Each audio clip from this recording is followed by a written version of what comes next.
हजारों साल पहले असुरों के अंधेरे साम्राज्य में रंभा नाम का एक शक्तिशाली राजा रहता था।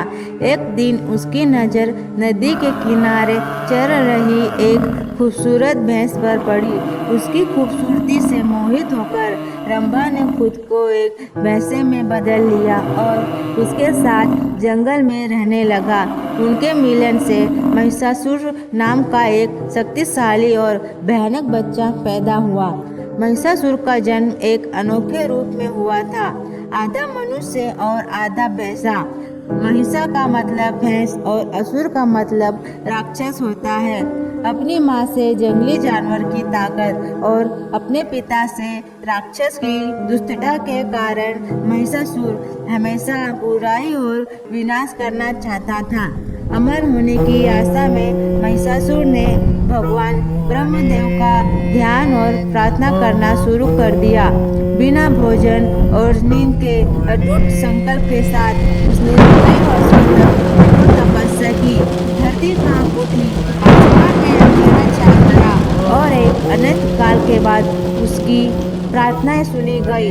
आखिरकार ब्रह्मदेव उनकी भक्ति से प्रसन्न होकर उसके सामने प्रकट हुए। महिषासुर, मैं तुम्हारी भक्ति से प्रसन्न हूँ। जो चाहो वह मांगो।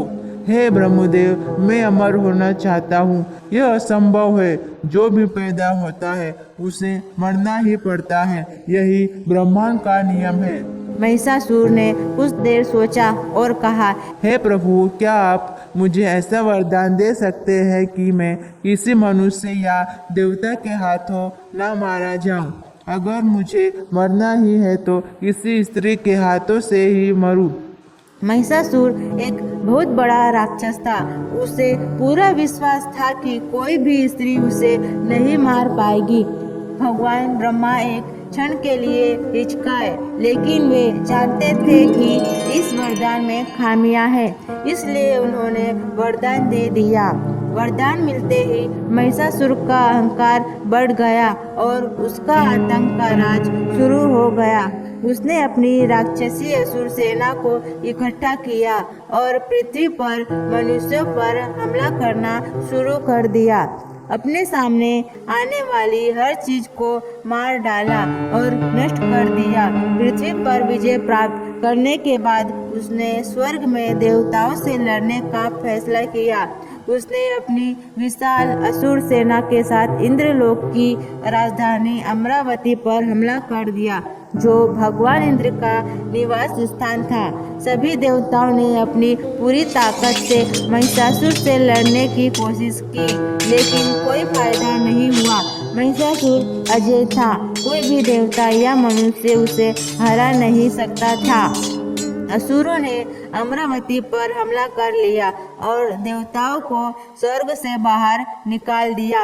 इंद्रदेव मदद के लिए त्रिमूर्ति भगवान ब्रह्मा, विष्णु, महेश्वर के पास भागे।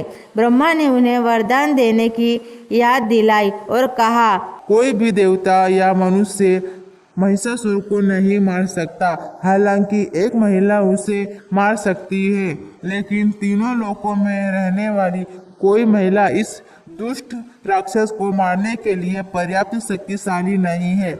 इसलिए त्रिमूर्ति ने एक शक्तिशाली महिला बनाने का फैसला किया। उन्होंने अपनी ऊर्जा को केंद्रित किया। उनकी दिव्य शक्तियों के संयोजन से आकाश में प्रकाश का एक ज्वलंत स्तंभ प्रकट हुआ। यह इतना चमकीला था कि सूर्य भी मंद दिखाई दे रहा था। इससे देवताओं ने देवी दुर्गा का निर्माण किया, जो महिषासुर को मारने के लिए पर्याप्त शक्तिशाली थी। देवताओं ने उन्हें राक्षस महिषासुर को हराने के लिए शक्तिशाली हथियारों से सुसज्जित किया। भगवान विष्णु ने उन्हें सुदर्शन चक्र भेंट किए, शिव ने उन्हें अपना शक्तिशाली त्रिशूल दिए और ब्रह्मा ने अपना कमंडल भेंट किए। उन्हें युद्ध में सवार होने के लिए एक भयंकर शेर भी भेंट मिला। इन दिव्य उपहारों और देवताओं के आशीर्वाद से लस देवी दुर्गा सिंह पर सवार होकर महिषासुर का नाश करने निकल पड़े। जैसे ही वह अमरावती के पास पहुँचे, उनकी भयंकर गर्जन आकाश में गूंज उठी, पहाड़ कांपने लगे और समुद्र ऊंची ऊंची लहरों से भर गया। उनकी उपस्थिति ने ब्रह्मांड में भय की लहरें फैला दी। जब उनके आगमन की खबर महिषासुर तक पहुंची तो वह हंसने लगा। एक साधारण महिला मुझे चुनौती देने आई है, एक महिला, वह मेरे समय के लायक भी नहीं है। मैं उससे निपटने के लिए अपनी सेना भेज दूंगा। वे उसे वैसे ही कुचल देंगे जैसे वे बाकी सभी को कुचलते हैं। महिषासुर ने असुरों की अपनी विशाल सेना को देवी दुर्गा का सामना करने का आदेश दिया। युद्ध का मैदान जल्द ही हथियारों की टक्कर से गूंज उठा और राक्षसों की लहरें देवी पर टूट पड़ी। लेकिन एक एक करके सभी राक्षस देवी के सामने गिर गए। उनकी दिव्य शक्ति से आसानी से पराजित हो गए।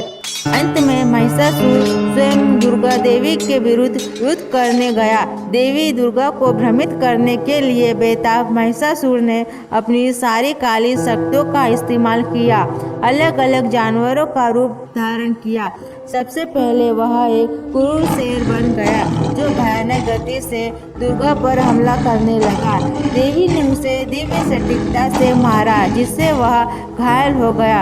आत्मसमर्पण करने से इनकार करते हुए वह एक विशाल हाथी में बदल गया और उनकी ओर गरजने लगा। एक बार फिर दुर्गा ने अपने हथियारों से जवाबी हमला किया, जिससे वह गंभीर रूप से घायल हो गया। देवी दुर्गा और महिषासुर के बीच 9 दिनों तक भयंकर युद्ध चला। 10वें दिन महिषासुर एक विशाल भैंसे में बदल गया और देवी दुर्गा पर हमला किया। लेकिन दुर्गा मां तैयार थे। एक तेज और शक्तिशाली चाल के साथ उन्होंने उसे अपने त्रिशूल से मार डाला, जिससे उसका आतंक का राज खत्म हो गया। महिषासुर पराजित था और देवता स्वर्ग में अपने घरों को लौटते हुए खुशी से झूम उठे। उस दिन से देवी दुर्गा की नवरात्रि के दौरान पूजा की जाती है, विशेष रूप से 9वें दिन, जब उन्हें महिषासुर मर्दिनी के रूप में पूजा जाता है।